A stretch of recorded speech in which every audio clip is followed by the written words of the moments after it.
नमस्कार, आप देख रहे हैं लोकमत राजस्थान। मैं हूं निशु शर्मा आपके साथ। आइए रुक करते हैं आज की कुछ खास खबरों की ओर।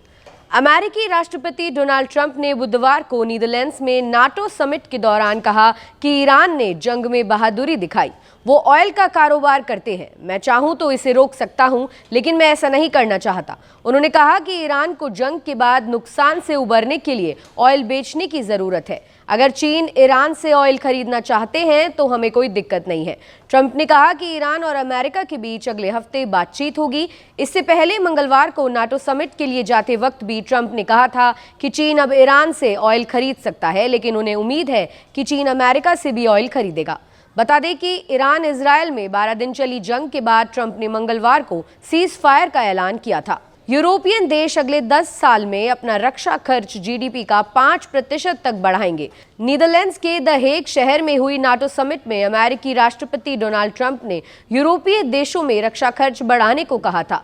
समिट के बाद सदस्य देशों की तरफ से जारी साझा स्टेटमेंट में कहा गया कि हम सामूहिक सुरक्षा को लेकर अपने फैसले पर कायम हैं। वॉशिंगटन संधि के आर्टिकल 5 के मुताबिक सदस्य देशों में से किसी पर भी हमले को सभी देशों पर हमला माना जाएगा। नाटो मीटिंग का एजेंडा यूरोपीय देशों के रक्षा खर्च में हिस्सेदारी को बढ़ाना ही था।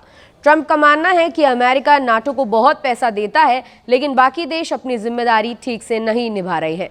रक्षा मंत्री राजनाथ सिंह ने कहा, पहलगाम आतंकी हमले का पैटर्न भारत में लश्कर-ए-तैयबा के पिछले आतंकी हमलों जैसा था। सीमा पार से होने वाले आतंकी हमलों को रोकने के अपने अधिकार का इस्तेमाल करते हुए भारत ने 7 मई 2025 को ऑपरेशन सिंदूर को अंजाम दिया। कुछ देश सीमा पार आतंकवाद को अपनी नीति मानते हैं और आतंकवादियों को पनाह देते हैं, फिर इसे इनकार करते हैं। ऐसे डबल स्टैंडर्ड्स के लिए कोई जगह नहीं होनी चाहिए। उन्हें समझना होगा कि जब आतंकवाद के एपिसेंटर सेफ नहीं है। राजनाथ सिंह ने ये बातें गुरुवार को चीन के किंगदाओ में एससीओ बैठक में कही। इस बैठक में पाकिस्तान के रक्षा मंत्री ख्वाजा आसिफ भी मौजूद थे। राजनाथ ने कहा, एससीओ को ऐसे देशों की आलोचना करने में संकोच नहीं करना चाहिए। भारत के मुख्य न्यायाधीश BR गवई ने कहा कि भारत का संविधान सबसे ऊपर है। हमारे लोकतंत्र के तीनों अंग संविधान के अधीन काम करते हैं। CJI गवई ने कहा, कुछ लोग कहते हैं कि संसद सर्वोच्च है, लेकिन मेरी राय में संविधान सर्वोपरि है। सुप्रीम कोर्ट के 52वें CJI के रूप में शपथ लेने वाले justice Gavai home town Amravati में अपने अभिनंदन समारोह में बोल रहे थे। CJI गवई ने कहा कि संसद के पास संशोधन करने की शक्ति है, लेकिन वो संविधान के मूल ढांचे को बदल नहीं सकती। CJI गवई ने कहा कि एक जज को हमेशा याद रखना चाहिए कि हमारा एक कर्तव्य है और हम नागरिकों के अधिकारों और संवैधानिक मूल्यों और सिद्धांतों के संरक्षक हैं। बिहार विधानसभा चुनाव को लेकर निर्वाचन आयोग तैयारियों में जुटा है। राज्य में 22 साल बाद मतदाता सूची का व्यापक पुनरीक्षण किया जा रहा है। इसके लिए आयोग ने विस्तृत कैलेंडर भी जारी किया है। इससे संकेत मिल रहा है कि विधानसभा चुनाव दिवाली और छठ पूजा के बाद कराए जा सकते हैं। चुनाव आयोग के कार्यक्रम के मुताबिक सबसे पहले मतदाता सूची में नाम जोड़ने, हटाने और सुधार के कार्य किए जा रहे हैं। 25 जून से आवेदन लेने की प्रक्रिया शुरू हो चुकी है। ये प्रक्रिया अगले 1 महीने तक चलेगी। बूथ लेवल ऑफिसर घर घर जाकर मतदाताओं का सर्वे और सत्यापन करेंगे। इससे पहले ये काम साल 2004 में लोकसभा चुनाव के दौरान इतने बड़े स्तर पर किया गया था। अमरनाथ यात्रियों की सुरक्षा को लेकर प्रशासन अलर्ट पर है।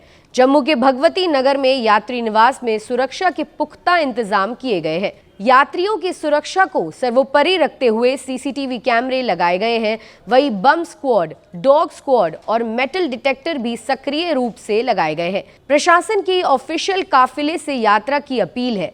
DSP नरेश शर्मा को सुरक्षा व्यवस्था की जिम्मेदारी सौंपी गई है।